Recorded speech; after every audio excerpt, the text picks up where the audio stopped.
Okay, so welcome back to another session in this edition of the Global Foresight Summit that is co-hosted by the APF, WFR, and Fast Forward. And for this session, we are going to have today Prateeksha Singh. I don't know if I said your name properly. I believe, or I tried to do so. And Prateeksha, well, she's currently based in Bangkok at the head of experimentation with the United Nations Development Program in the Asia Pacific Regional Innovation Center. But she's a multidisciplinary practitioner. Her practice sits at the confluence of systems, futures, and design research. And she's been trained or holds a Master of Design in Strategic Foresight and Innovation from the OCAT University in Toronto. She's also a member of the APF and is sitting on the board of the APF and participates in or takes chairs in the APF's Future Festival, and it's doing a lot of things to democratize futures and innovation. But the session that she's going to be hosting this today is about how the pandemic is acting as a catalyst, and she wants to make a case on how to reimagine the social contracts, specifically using the India as a case study. So, Prateeksha, I leave you here in the stage. I will be on the back stage with you in case you need anything. So you can go and start the presentation, and I will step out. Okay, amazing. All right. Hi, everyone. Hopefully you can see my screen. It's a new medium for me. It's actually meant to be an interactive session, so you'll see me alternate a little bit. But anyways, thank you for making time. It's really nice to spend a little bit of one-on-one virtually with all of you. As Miguel introduced, I'm Prateeksha. Today I was supposed to be joined by my friend Vaishnavi, but she is ill, so she can't make it. But this is a joint conversation that we had both planned to have with you. Today's session, as I mentioned, for those who are connected to me already on LinkedIn, is a bit of a different session. Maybe it's a bit selfish in a sense. When I work at the UNDP, a lot of our colleagues and I spend a lot of time talking about change, but change at the level of policy, of government and governance at that level. And when Miguel and Francisco spoke about the session to me, I suppose in a selfish way, I wanted to talk about change at a different level, because change happens across multiple levels of the system. And in the midst of talking about change at these higher levels of policy and government, I felt like, for me personally, I also wanted somehow to have this discussion in the middle of this pandemic, in the middle of lockdown, a discussion around what is it that I can do. As you know, the title of the session is Pandemic as a Catalyst, and making the case for reimagining our social contracts. I put a little asterisk there in particular because what I hope you are coming, based on the write-up as well, is the very imagining of the word social contract.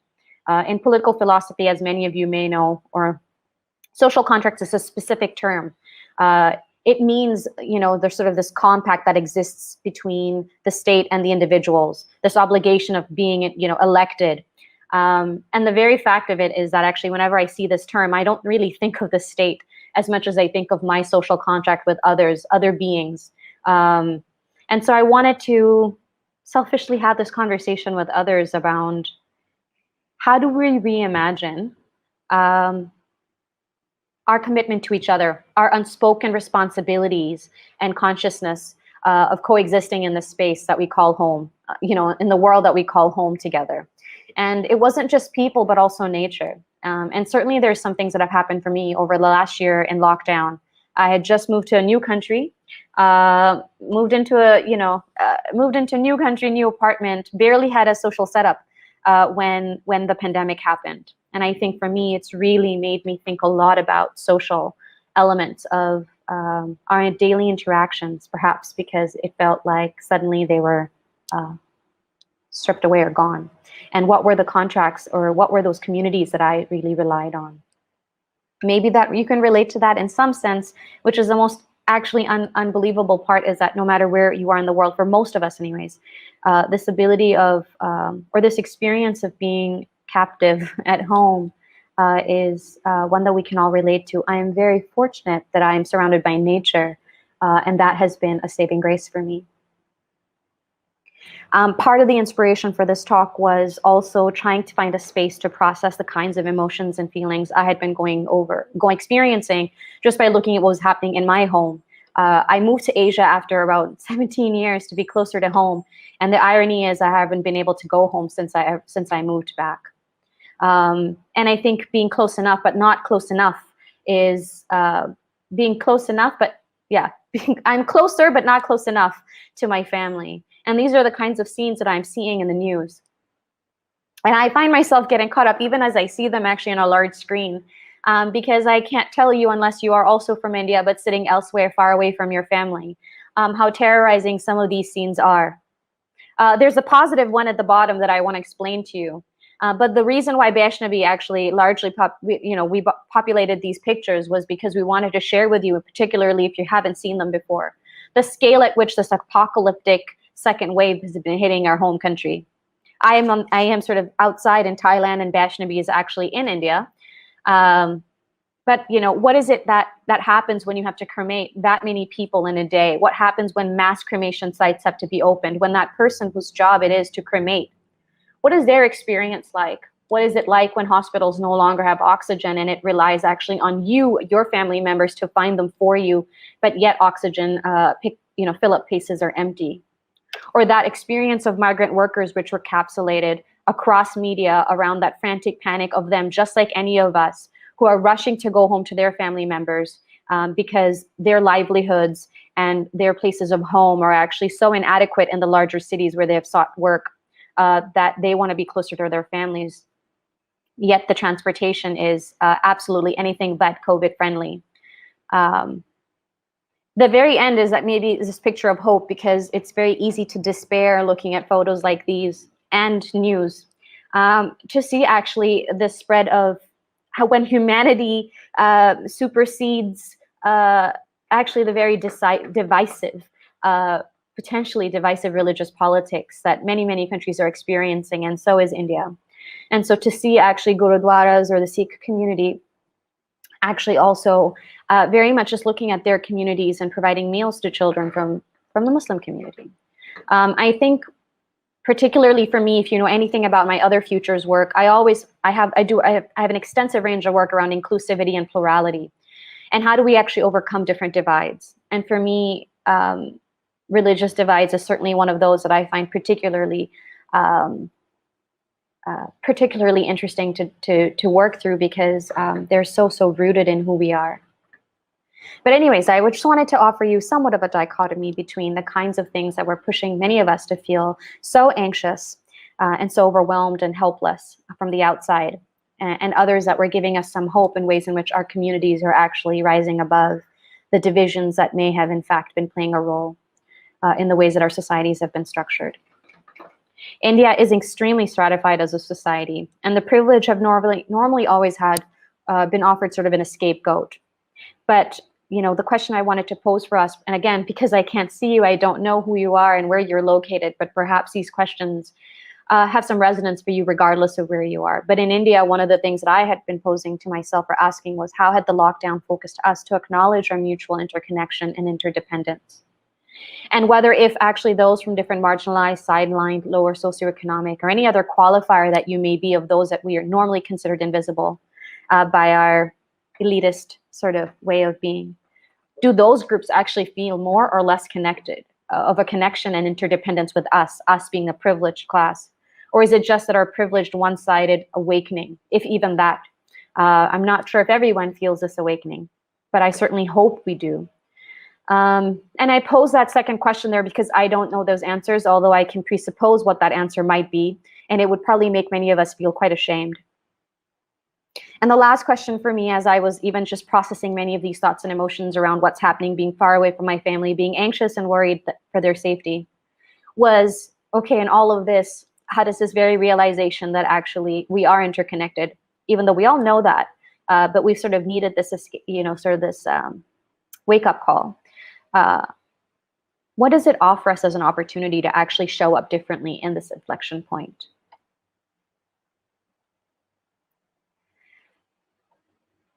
Again, for me, this was a part of my processing this talk, or this, actually, it's not really a talk. You'll see very shortly what I plan for is an interactive dialogue with you, see how that goes. But for me, it's how do I show up with more compassion and respect? And how does that compassion and respect translate also to showing up of greater sort of an example of humanity and dignity in the communities and spaces with which I engage? So what I wanted to ask you all, and I'm going to try something different. I'm going to share a link with you. I don't know if I can do this using StreamYard. It's my first time. And I apologize, actually, because I can't see you, but I hope you can put also where you're joining in from this world so that I actually can get a sense of where you are. Okay. Can this be shared?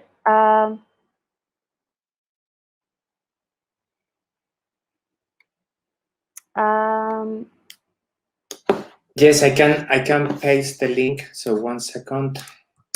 Amazing. Not if this is going to work, but there it goes. Amazing. Thank you so much. So everyone, what you have shared, what you have in front of you is what I thought might happen, is a working doc. I created a Google Doc where we could work through some of these questions that I want to share in the slide with you. I really apologize. I'm going to take one step back to just say hello. I can't see your faces, so I just jumped straight into this talk, but please do use the chat to tell me where you're coming from. And I really hope we can have this conversation around why was it so important for you to come to something that talked about your agency, something you want to do differently at a scale that we normally sometimes forget to work with, particularly when as we in the futures community, or actually any community of work that works with a lot of people, we just operate at a different level. So it's really nice to see so many of you from all over the world. We have Brazil and South Africa and France, so thanks so much. Please bear with me. So what I'm going to do is I'm going to go back to my slides and walk us through some things. I have very little time with you, but I wanted to make sure that maybe we got this time together to have a community, have a conversation. So I'm going to ask you for a little bit of self-organization. I don't know how many of you are online, but there's a slide which has about 5 working groups in there. I wanted to, all right, so here we go. I'm going to go back to my deck. Hopefully you have the slide with me. I wanted to ask you these following questions and then give you some time in smaller groups to digitally engage with each other and write these questions. The challenge will be that you will all be writing your own responses, but I wonder what little magic that might in itself create. So here goes, this total experiment. Again, because for this session, I really wanted to have a conversation with others around what is it that I can do? What is it that we can do? I want to have you a moment to think about this. If you're in the deck, I would love it if while I go through this with you, that you actually get a chance to write your responses and see other people populating as well. I feel like there might be a little Tetris involved because there's not a single note taker, but do you feel a new sense of connection or responsibility towards someone or something else as a result of the pandemic? Maybe you or your loved one experienced the pandemic. I mean, we all have in some way, directly, indirectly, by the mere fact that we have stayed in our apartments. Or in the more serious ways, if you actually had COVID or your family member and you had to engage with the outer systems with which we're so reliant. And so I wanted to ask if there was someone or something that you previously considered invisible, that as a result of this pandemic, the last 14 months, something's changed for you. Is there someone or something that you see a profound new sort of connection with? And what happened that changed that? Was it a moment? Was it an exchange? What is a series of repetitive experiences? I wanted to ask you to name it, because this is part of the why of why we're here, which is at the end of this talk or this session, this conversation, conversation with lots of asterisks and footnotes, but we're going to commit to walk away with doing something. So I wanted to have a moment, if you could, in that slide deck. You'll notice 5 groups, pick any one if you wanted to go in there. And these are all the same color coded, so you can follow me easily. Reflect for a few minutes and think about this question. I'm going to go in that slide deck actually with you so that I am seeing this. So let me change my share screen actually and be in the slide deck with you. Amazing. So we're going to go here. I'm going to look at group 1 just because I'm here. And have you all take a moment. Hopefully you're in different groups as well. Just thinking about these questions. I can't type, so apologies that I can't join you in this discussion. I can tell you a little bit while you type. For me personally, there's been lots of realizations around responsibilities. Where I live, I have a profoundly different connection with nature. In part because, yes, I'm surrounded by it, but in part because I've spent the last year and some intimately having to observe and engage with what's around my house all day and all night. I've started to notice actually the birds that sleep in a particular tree outside my house. That's their home. To the ways in which actually when bees fall in a pool and they're scrambling, panicking, how much I associate that with the way in which we as people would do the same if we were dropped into the middle of the ocean. And how does that desire to be alive join us with different species? And how actually now I repeatedly always fish them out of the water, even if it takes several minutes, just because I feel like I can understand what you might be feeling, even though we will never talk in this lifetime. I'll move on because I'm not sure how long it might take for you, but the slide deck is open for you, so you can add to it any point you like. The next thing I wanted to ask after asking you, who do you feel a new sense of connection or responsibility towards? Perhaps it's nature, perhaps it's a lake, perhaps it's a person, perhaps it's the person who works in your house, perhaps it's the person who delivers your food, perhaps it's that ambulance driver or that person who dropped an oxygen tank in your house. Perhaps it's a technician at a hospital. Perhaps it's the person who, for Vaishnavi and I in these discussions around this call, was the person who's burning the funeral pyres. They're burning hundreds and hundreds of bodies every single day, and they belong to a lower caste in India. How does actually this experience of seeing them do this for countless people, to be that person who does this important task for countless people, change the way in which we might see them, someone who we previously actually felt was quite invisible in our day-to-day lives? What's the one thing that you feel in reflecting upon that person and that element or one that changed something for you? What's that one thing you think you could do differently, or at least start to do differently? And what I put at the bottom is, we all know what good intentions do. Sometimes they cover up the implications of what we think is the right action.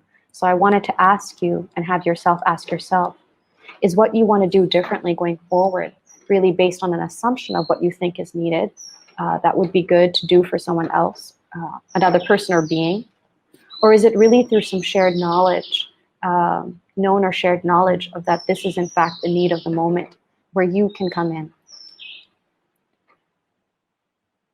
In the hopes that this would have been a live conversation, I would have asked you, how might we check our assumptions? For me, a way to check my assumptions, especially in this regard, is can I actually engage with someone and find out directly? And if I can, how do I make sure I check my privilege, my power and privilege in this interaction? When someone delivers food for me, I understand that actually they're doing this maybe, well, primarily not because they have a choice, but perhaps because it's not because they need to. So how do I check my privilege? By saying I see someone I didn't see maybe as much before, which is somebody who delivers food, acknowledging that they're putting their life at risk actually every single time they engage with someone. And this was a conversation Vaishnavi and I had, was, just thinking maybe if I don't order, I don't put their life at risk, is actually acknowledged, completely missing the point that for us it's a choice, but for them it's a necessity, possibly.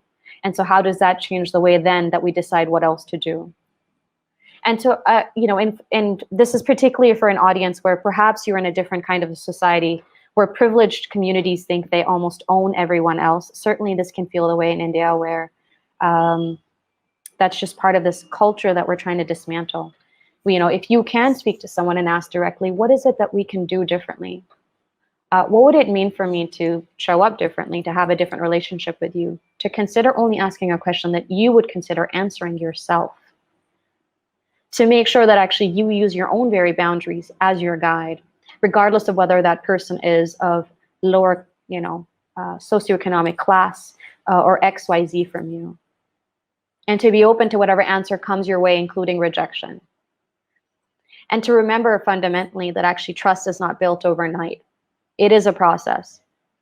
And so part of this session today was to just start a process.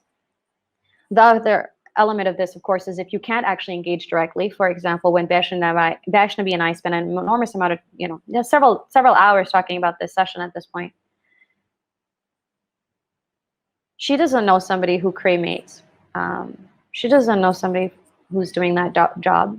But we know several organizations that are actually actively and thankfully working with those communities to provide them with the kind of funding and resources and supports that are currently structurally absolutely excluded for them, regardless regardless of the fact that they're doing such an incredibly important social job, for social and religious job or function for us. So how can we actually perhaps then seek this trust through a trusted intermediary who would know what could be done or what would be need of the hour in a way that we could show up and actually fundamentally not just the need of the hour on a long-term change, because that's fundamentally what we're going after. So I wanted to ask if you could take a moment in this working group and sort of write down, what is that one thing that you think you could start to do differently based on what your reflections were, from the first question?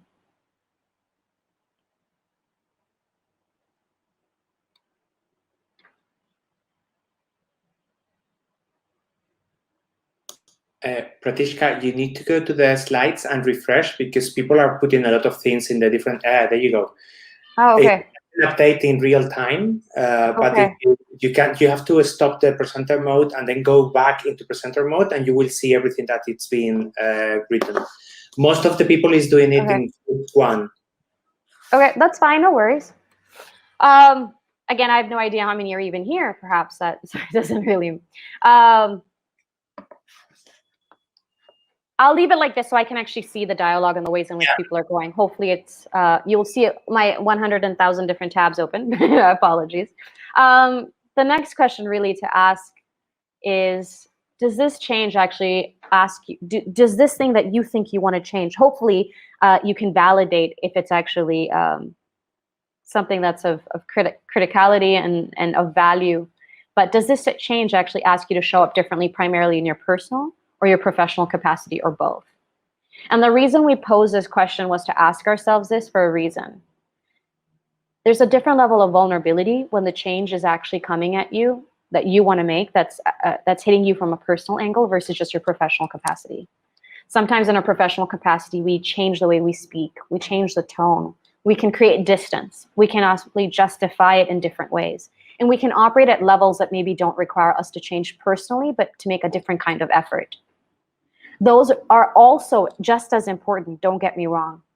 But I would like to actually prime us to think about ways in which we could actually show up personally. And so that prompt doesn't have a slide. It's more just to ask you and acknowledge, is what you want to do differently for yourself, but in yourself, in your personal capacity every day as you show up, or is it in your work? And may I push you to actually maybe think about it from the standpoint of your personal. The next question I wanted to sort of ask you was, what could, by doing so, what could change for you, for them, for us, if you commit to doing this? So in this working slide, you know, what changes?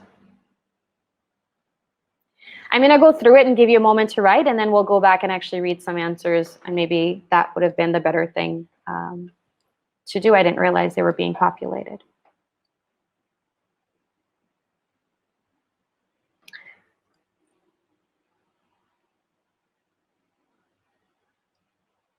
So I'm going to give you a moment just to take a moment to think about this. What changes? What changes for you? What changes for the person or thing that you actually want to have in a renewed relationship, a different relationship, one that has responsibility, one that's about injecting compassion and humanity and respect and dignity, one that's about making people visible.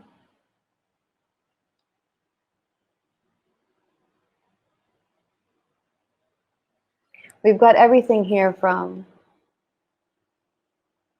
being able to witness the change and feel the gratitude, to being more relaxed and open for ourselves, for them to develop a sense of urgency. It's hard to follow this because I don't really know expressly who you're speaking about, but perhaps in a way it doesn't matter. This is your exercise, not mine, and not anyone else's. So this is about you just walking through your own thoughts. And the us is very important for me because I wanted to take a moment to stop thinking around this me, them. But that's how we naturally progress through thought. Ultimately coming to us, what is it that changes for us as a society? Your society, our society. And fundamentally, the last thing that always holds important when we're talking about change is how do we actually hold ourselves accountable? And only you know ways in which, for the things that you're committing to do, what would it take for you to hold yourself accountable, to make sure this isn't just some fleeting change, but maybe something long-term. So I want to give you a moment to just think about that.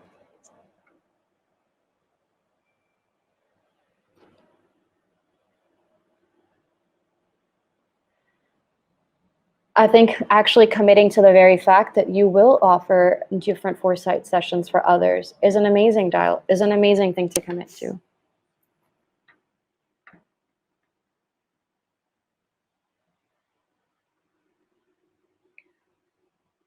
And at the very end, I just left some space to have you think about and put here both, I suppose, in service to me and service to this deck.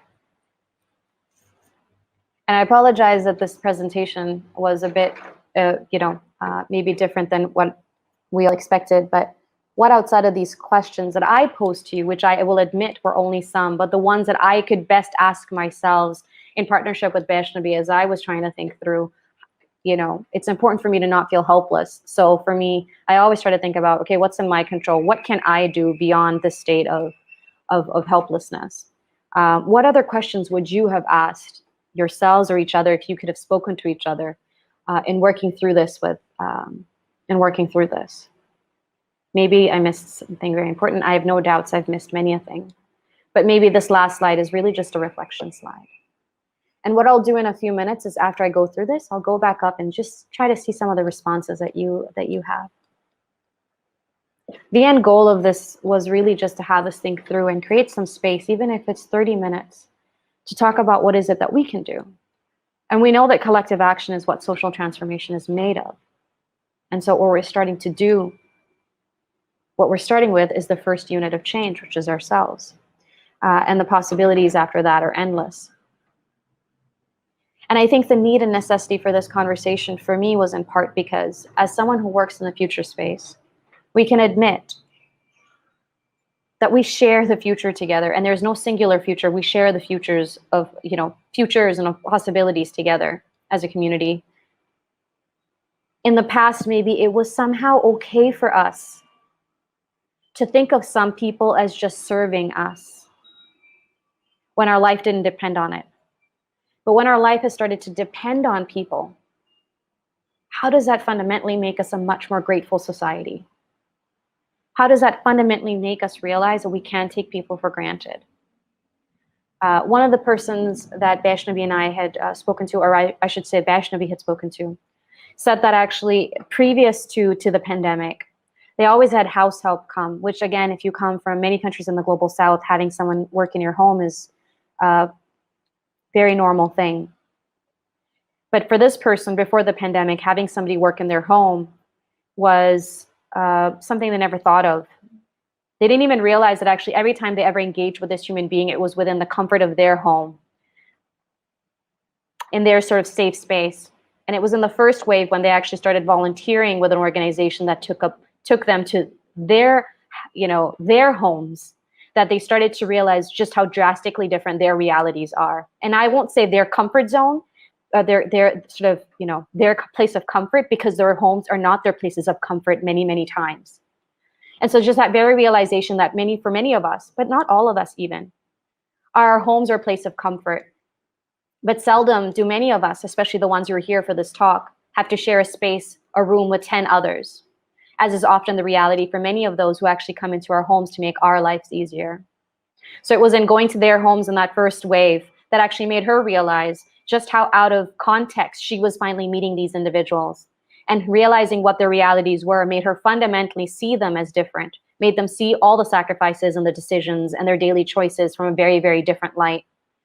And has fundamentally for her changed the way that she will see the people who walk into her house to make her life easier from a different place.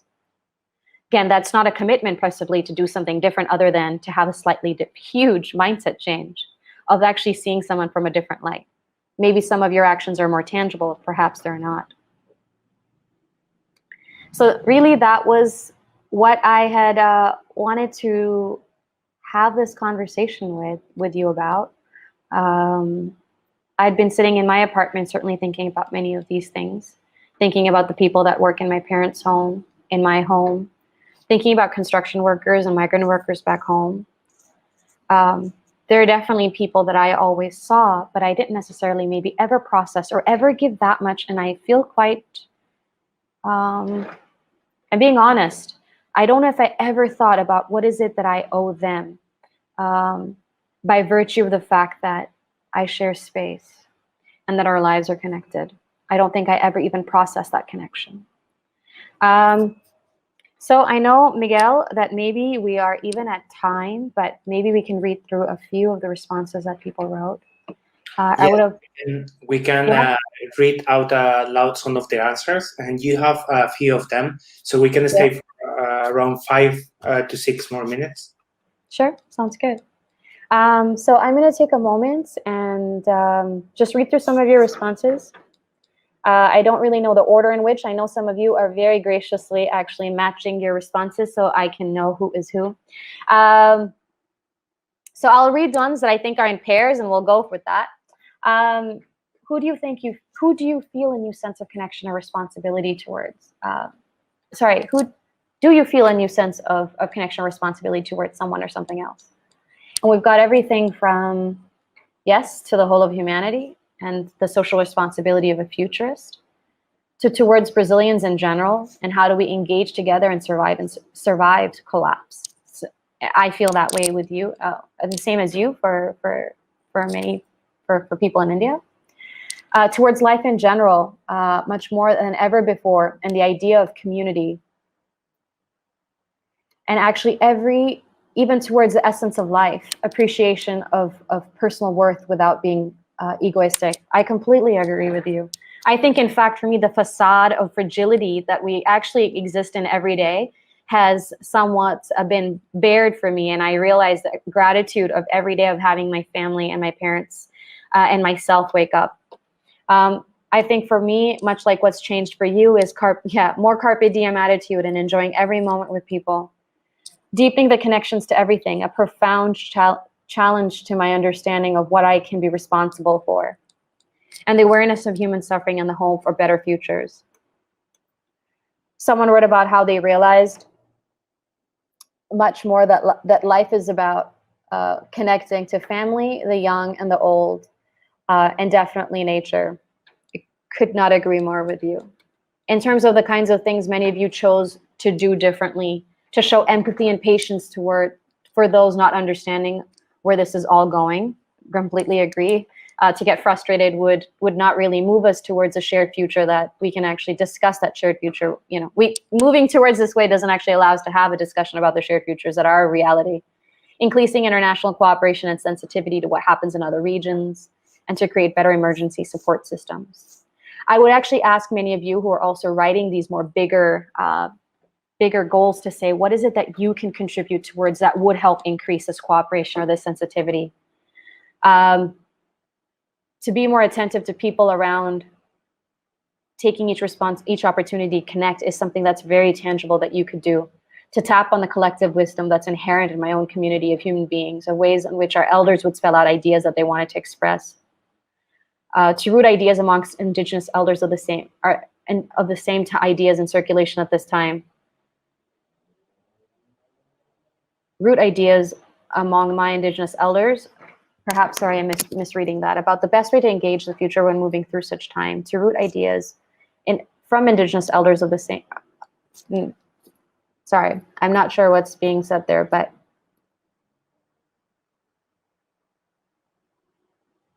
I hope you could help me understand that. In terms of asking yourself, what could change for you? Hopefully, this is sort of the slide that was the working slide, and we went through some of these things, which is being more empathetic, developing a sense of urgency with others, commitment to sharing what I have with others, including knowledge, and recognizing the collective fragility. I hope that this last page, which is really important, which may actually make you go back to the first slide, which is what is it that you want to do beyond these larger, loftier goals, is how do you hold yourself accountable? Again, this went, I will stop sharing. I will. But it's a very, very interactive given the constraints that we had. Everyone was joining the presentation and starting to write while you were speaking. So I just wanted to share. Yeah, I just wanted to say thank you to everyone for joining and for exploring together. And I really hope actually that we could connect online. This is my Twitter and this is my email. And I really hope that we can carry this conversation forward. And I want to thank you, Miguel, for making the space for this session. No, thank you for creating this, and thank you for adapting to the format of this platform that we are using for streaming. The editable file was actually a really, really nice idea to share the link. And the facilitation has even, without seeing what people is doing, you can see all the little icons doing things all over. So it's like it's a little bit strange, but familiar at the same time that people are doing things in that platform. So maybe they can write their email or their account. Yes, please. The outcomes, so they can write it in any of the comments in the file that Prateeksha shared with us. So she can share the final outcome and suggestions and tweet about this or write it on LinkedIn and contribute to that vision and feeling that she is sharing with us. So everyone, we are going to continue with the session now that is also going to be interactive. It's on the APF, it's called Ask a Futurist. And basically it's going to be pretty much about asking and contributing also. So Prateeksha, thank you so much. We end the session here. Thank you so much, everyone. Thanks for playing and see you soon. Look forward to it. Bye. Bye.